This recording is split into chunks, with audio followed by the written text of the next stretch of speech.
Have you heard about the house? Do you think it's haunted? Do you think she's lying? What do you think will happen?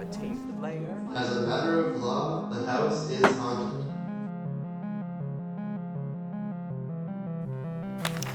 So, a house has been declared by the Supreme Court of New York to be legally haunted. What happened here? It's been referred to as the Ackley House and is located at 1 Levita Place in Nyack, New York. The home was supposedly built in 1890, or according to some sources, 1900, and it's a charming pink Victorian that looks like it could house a magical tunnel to another world where buttons for eyes are trendy. But afterwards, it was painted a light blue and then most recently changed to a pastel purple. The house is approximately 4,628 square feet with 6 bedrooms and 3.5 bathrooms. And thank you to Zillow for allowing us to see into this beautiful home. I honestly kind of wish that there was a Zillow for supposedly haunted houses. I feel like I would use that service quite a lot. And I'm also sure that nowadays, all of the supposedly haunted houses would probably be going for the same price range anyways. So how did this supposedly haunted house become wrapped up in a legal case? Well, it started in 1967 when Helen and George Ackley decided to purchase the home, bringing with them their 4 kids, Cynthia, Cara, George, and William. Many years later, in 1991, after George had passed away and all of the kids had grown up and settled elsewhere, Helen decides to sell the home. Luckily, she is able to find an interested buyer, and his name is Jeffrey Stambovsky. Shortly after, Helen would find herself in a lawsuit. The Stambovskys claimed that they were unaware of the local stigma that was surrounding the house, and now they wanted to back out of the contract and get their down payment back. But this case was actually dismissed when it was brought to the courts at first, and the ruling stated that the buyer needed to research and be responsible for knowing what they were purchasing. Legally, this is known as caveat emptor, but the Stambovskys appealed that decision, so the case was seen again in court, and this time it was ruled in their favor. So they were able to back out of the contract and they were awarded half of the down payment that they had left on the home. And this ruling stated that because the Ackleys were so public with their stories of the supposed hauntings in multiple publications, that they should have disclosed this to the buyers. The ruling famously included, "By matter of law, the house is haunted," which they knew they were cooking with a really good newspaper title with that one. If you want to hear a little bit more about the details and the legalities of that case, I will point you to a segment of a Legal Eagle video where he covers the topic a little bit more in depth. But there's actually been some dispute on whether or not the hauntings were disclosed in the first place. On a podcast called Strange Phenomenon, they released 3 episodes in December of 2021, where they included interviews with Cynthia, Helen's daughter, and Richard Ellis, who was the listing agent for the home at the time. In the interviews, both Cynthia and Richard claim that Jeffrey Stambovsky was actually well aware of the supposed hauntings in the home before he signed the contract. They both said that Helen was adamant on having a conversation with Jeffrey Stambovsky about the hauntings and the spirits that she felt were in the home before she would sign her end of the contract. So what were these hauntings that Helen was so passionate about and that caused Jeffrey Stambovsky to back out of a deal for the home? Well, luckily for us, Helen actually published some of her stories in an article in the 1977 issue of Reader's Digest. Let's take a look at one of the more striking ones, where she supposedly encounters an apparition.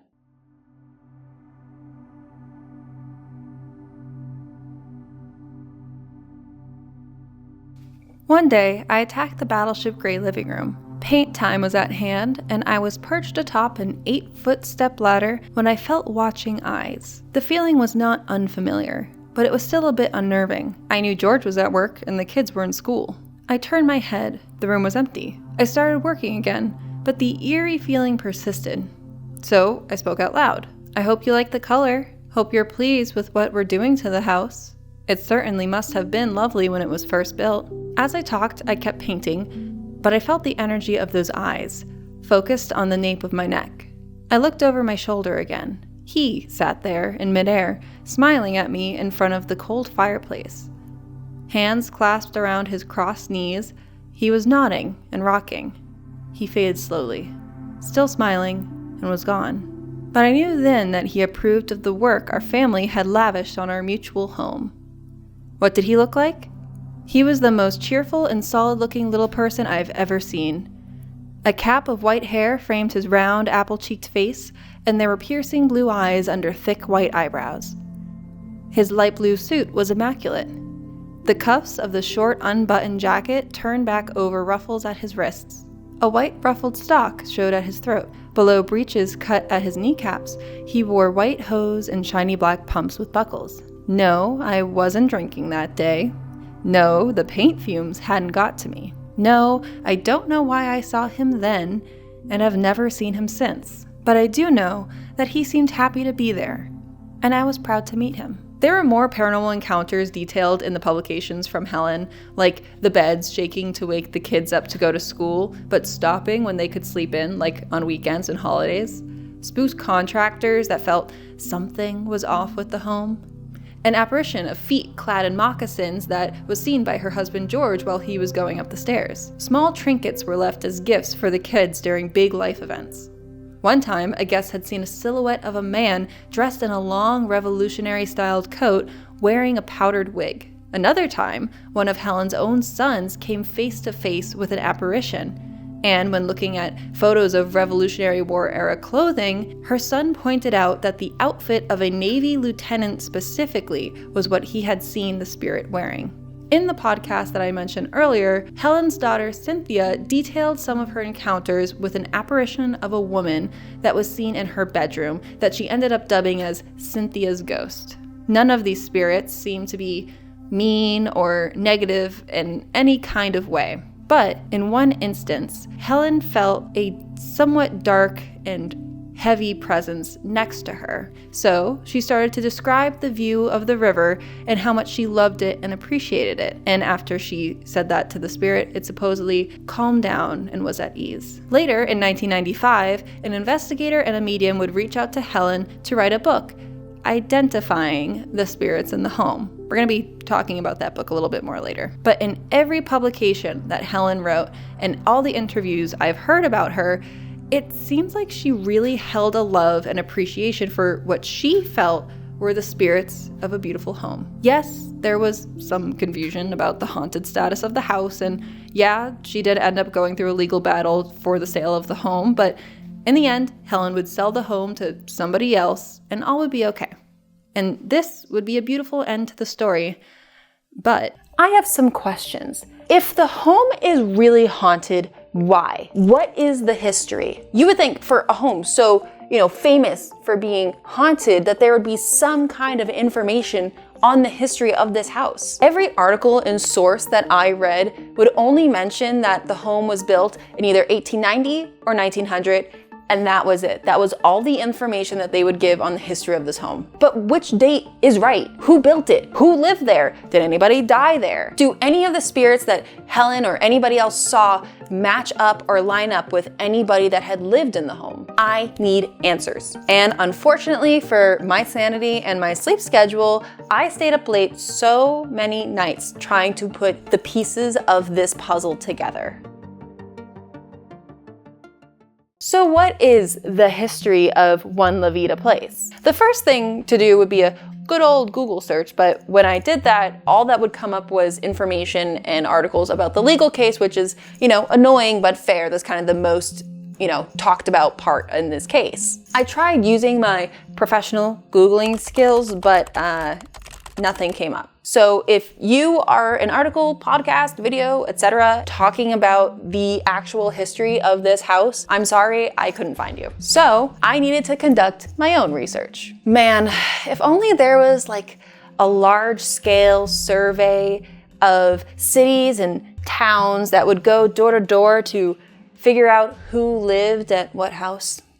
Enter the United States Census. The census, for those of you who don't know, is a government-run survey that goes around and gets the names, addresses, and occupations for each member of the household. Man, to be honest, I kind of feel like this isn't any Austin video right now. A census could tell us a lot about a house that we don't have an official build date for. So this should be a breeze, right? Wrong. I could not, for the life of me, find a way to access a census for Nyack specifically in New York. I could only find ones for Orangetown and Haverstraw, but that was it. So I did some more digging and I consulted the Sanborn Fire Insurance Maps, which are old maps that can be a really great resource for finding out details specifically on an old house. And I did find one for Nyack in 1903. And when you compare this to a modern day map, you can figure out where One La Vida Place is. Here is One La Vida, or La Veta, honestly, I'm not really sure which one it is. I'm just been saying One La Vida, but this is One La Vida Place on Google Maps. You can see that it's near North Broadway and Tallman Ave. On the Sanborn map, you have North Broadway and Tallman Ave, which means that this must be where One La Vida Place is. And it's called 6th Ave on this map, but this is the same road. I did find a map in 1919 of the same place, and you can actually see that here it has the house number, and it's showing that it is One La Vida Place, which is important because sometimes house numbers can change over time, but this is showing us that yes, it has always been One La Vida Place from 1919 forward. So we've deduced that that is the house, that is One La Vida Place, the supposedly haunted home that we are talking about. So what was there before the 1903 map? Well, luckily for us, there are maps from 1890 and 1896, but there's no house there. So right now we can actually estimate the official build date to be between 1896 and 1903, which means that all of the sources that said definitively that it was built in 1890 are wrong.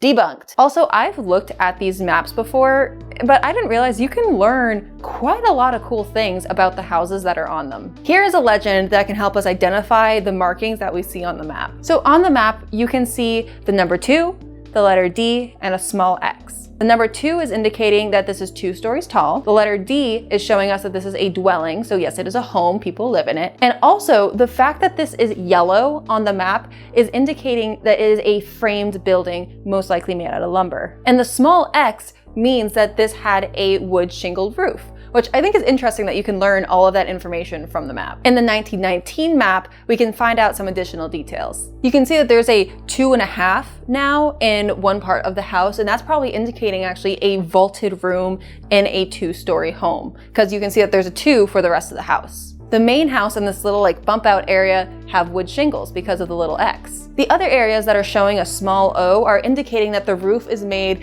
out of a non-combustible material, so most likely a slate roof.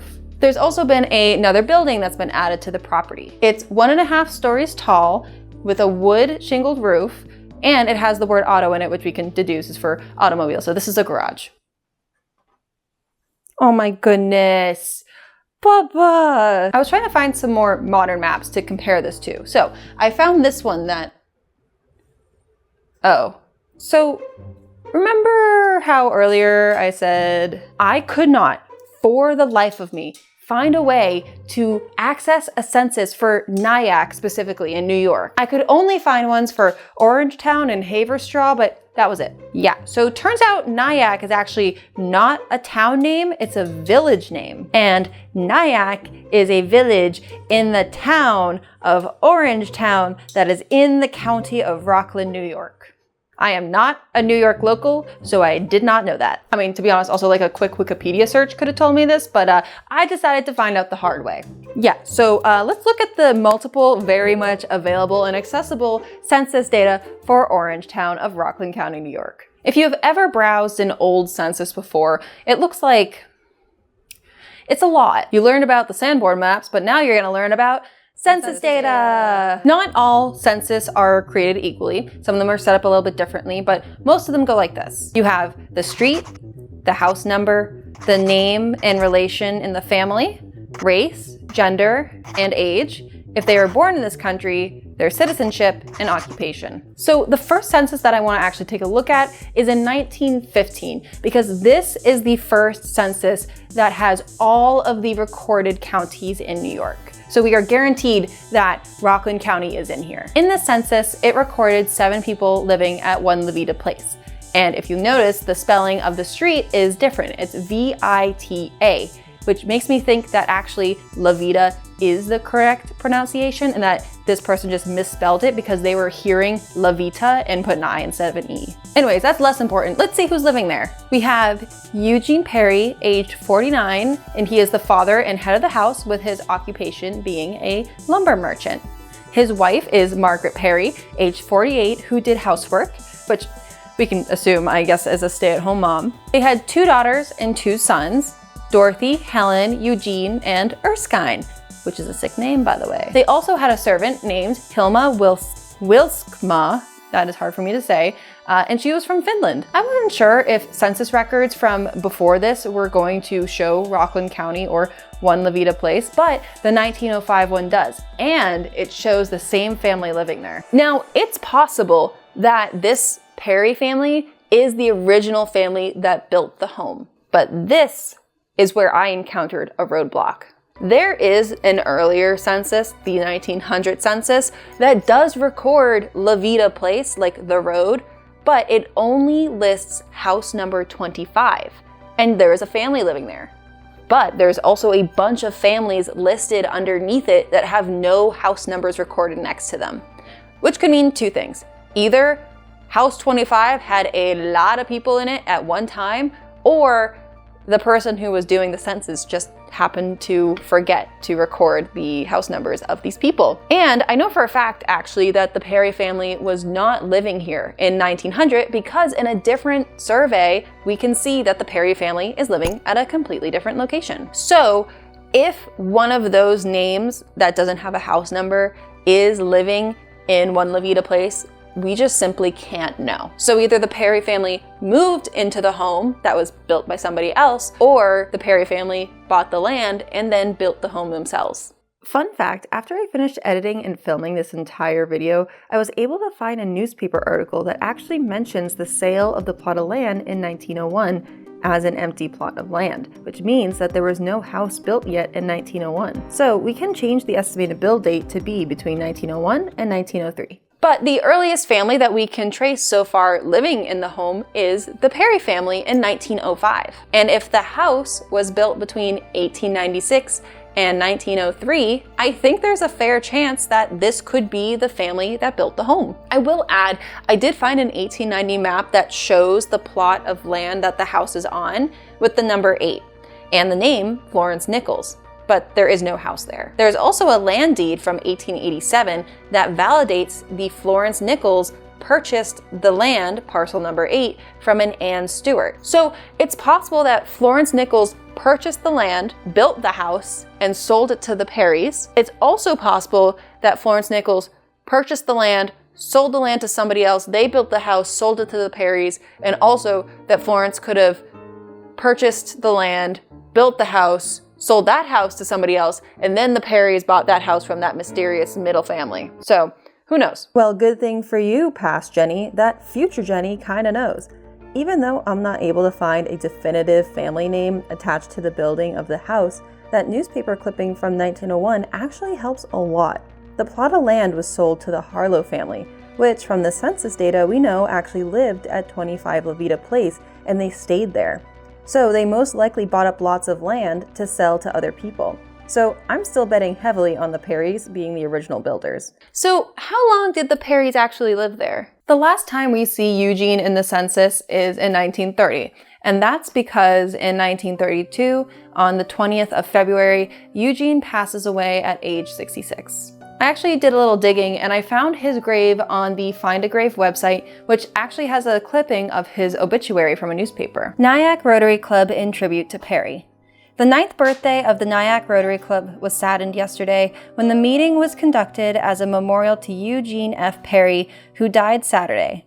Perry, who was one of the organizers of the club, would have completed 9 years of perfect attendance yesterday. The chair at the right of President J.O. Hoyermail was kept vacant. On it was a bouquet of lilies. Mr. Perry was born on November 27, 1865, in a little cottage on what is known as Perry Lane in Upper Nyack. He left school at an early age to earn his living as a ship carpenter in the Upper Nyack shipyard. He finally decided that an education was one of the greatest assets a man could have, and thereupon worked his way through a business college. His intense devotion to the YMCA, Boy Scouts, Sea Scouts, and other organizations was well known throughout the community. He gave his time and money unstintingly to these organizations and may well be called the father of the local YMCA. From the beginning of this institution in Nyack, there have been many times when it faltered only to have him come to its rescue. I love that my need to solve the mystery of the history of, that rhymed, of this house has led me to learn about the life and involvement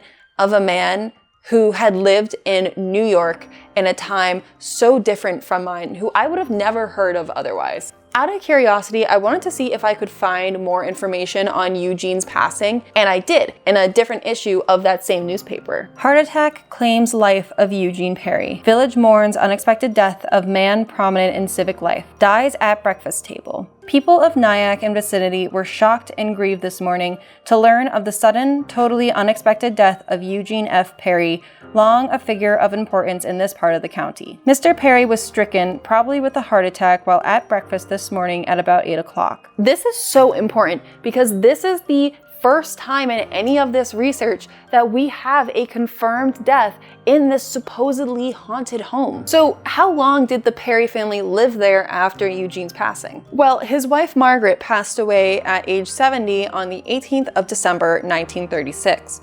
Her Find a Grave site also had a newspaper snippet. Mrs. Margaret Marr Perry, widow of the late Eugene F. Perry, one of Nyack's best-known citizens until his death in February 1932, died yesterday at her home in La Vida Place, Nyack. Surviving are a daughter, Dorothy L. Perry, 2 sons, Eugene F. Perry Jr. and Erskine M. Perry, and a grandson, Arthur, all of Nyack. So she also passed away in the home. But now this means that we have to figure out who was living in the home after 1936. In the 1940 census, we see an Arthur Tucker and a Dorothy P. Tucker.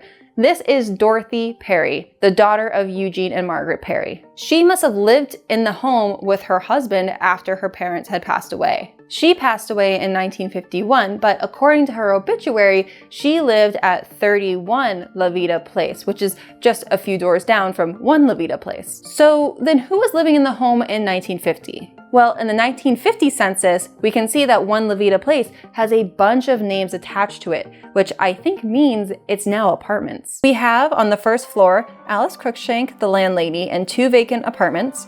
On the second floor, Arthur and Virginia Vogel.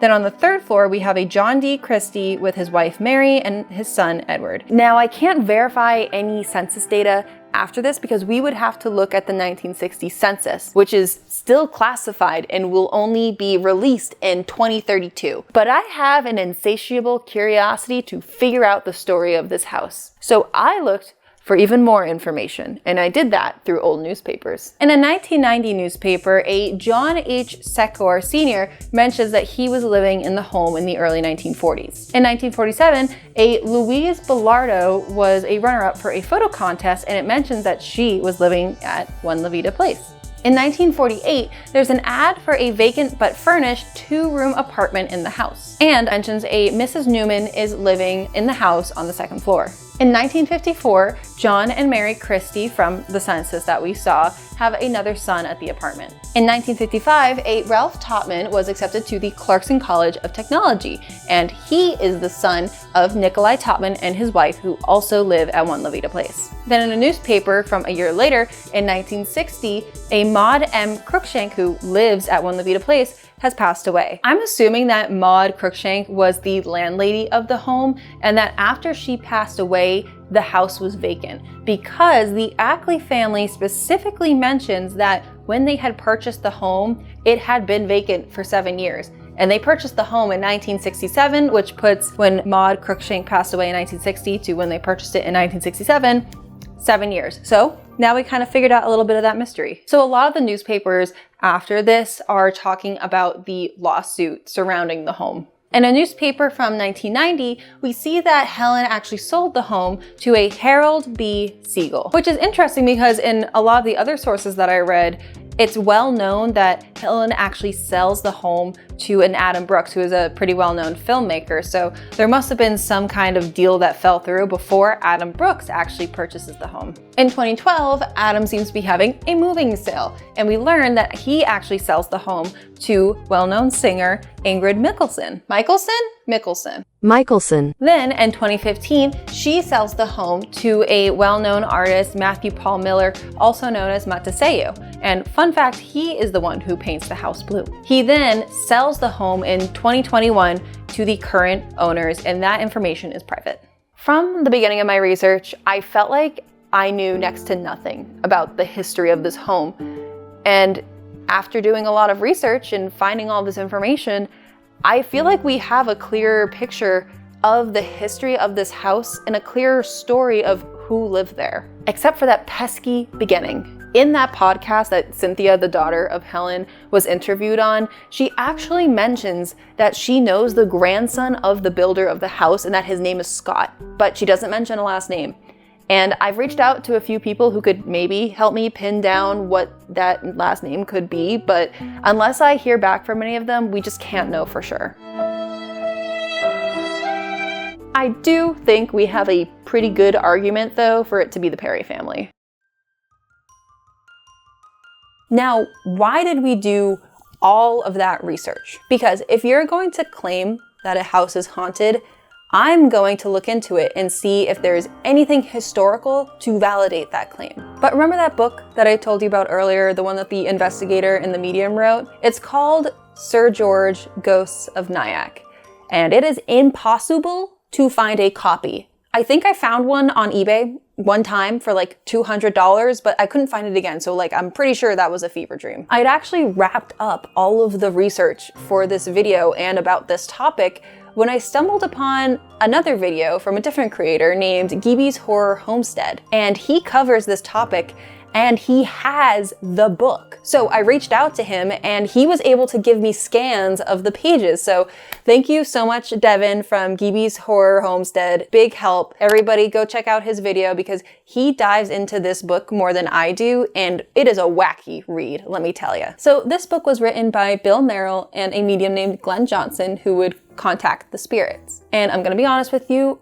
I was expecting them to have investigated the place, but no, they lived in Oregon. So the medium would remote connect to the spirits in Nyack from across the country. And I'm sure you can tell from the tone of my voice, but I'm very skeptical about the validity of claims gained in this manner. But it's up to you on how valid you think their information is. To summarize, Glenn said that there was a spirit named Sir George who came to the US in the 1700s from England.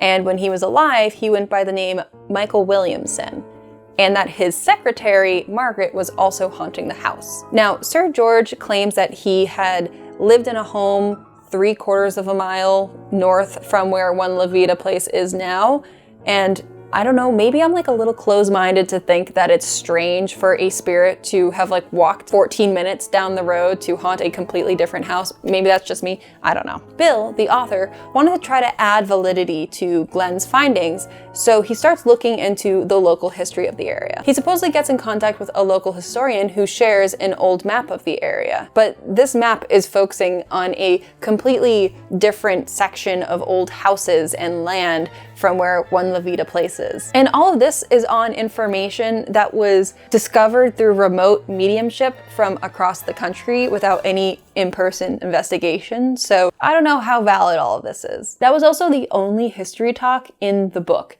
And it wasn't even about the land at One La Vida Place, which was disappointing. So I guess we're just gonna have to do our own historical comparisons of the spirits that are supposedly there in the history that we've learned about. So let's list out all of the ghosts that have been claimed to haunt this house. The first is the man with white hair that was seen while Helen was painting. Second, a possible Native American spirit who was seen by the husband George wearing moccasins. The 2 female ghosts, one of them possibly being Cynthia's ghost, who were seen wearing Victorian-like clothing. And the 2 Revolutionary War ghosts, one that was identified as a Navy lieutenant. The man that Helen saw while she was painting, we obviously don't have any in-depth knowledge or supporting evidence of a name or something like that about the spirit, so we can't identify him and we can't link him to anyone specific. And also the house had that period where it was an apartment, so a lot of folks were coming in and out of it, and maybe he could be one of those spirits, but I'm gonna say maybe leaning towards no, there is no historical evidence for the spirit. A Native American spirit is not an uncommon claim in the United States, especially on the East Coast. And this specific area of New York was actually home to the Munsee tribe, who were a group of Lenni Lenape Indians. So we do know that a tribe called this place home, so I would say that this is actually likely to have historical evidence backing it up. The female ghosts, I do think it's interesting that the book Sir George of Ghosts of Nyack mentions a Margaret spirit, and that through our research, as we saw in the census, that one of the possibly earliest ladies of the home was also named Margaret. But I'm not putting much weight on the information from that book, so I'll give that specific information a solid maybe. I also think it's interesting to note that the apparitions were said to be wearing hoop skirts, like traditional Victorian wear, and we have narrowed down the build of this house to be kind of in the super late 1800s, early 1900s, which would be the tail end of that kind of historical fashion. So I would say a solid maybe on the female ghosts. Something I forgot to mention here is that I feel that the Ackley family mirrors the Perry family in an eerie way. For the Perrys, you had a mother and father, 2 daughters, and 2 sons, and the father passed away first. For the Ackleys, it's very similar. A mother, father, 2 daughters, 2 sons, the father passed away first. So, I don't know, I feel like that adds a little bit of plausibility to the haunting. The claims of Revolutionary War spirits are interesting because this area was actually really important for the Revolutionary War. The Hudson River that the house is on was an important trade route for goods. But we know that the house was not on the land during that time. And also, if we are to say that ghosts are real, and we have a Native American spirit seen in the house, it suggests that, again, if ghosts are real, that a ghost can haunt a house that was not originally on the property at the time of their death or their life. So either way, I'm gonna put a solid maybe on these Revolutionary War spirits just because the area was so important for that time period. I have to be honest, this is kind of reminding me of a TV show that I'm currently watching called Ghosts, where there's this huge mansion that is being haunted by a large variety of spirits from different eras. You have a Victorian woman, a Native American, and a Revolutionary War captain.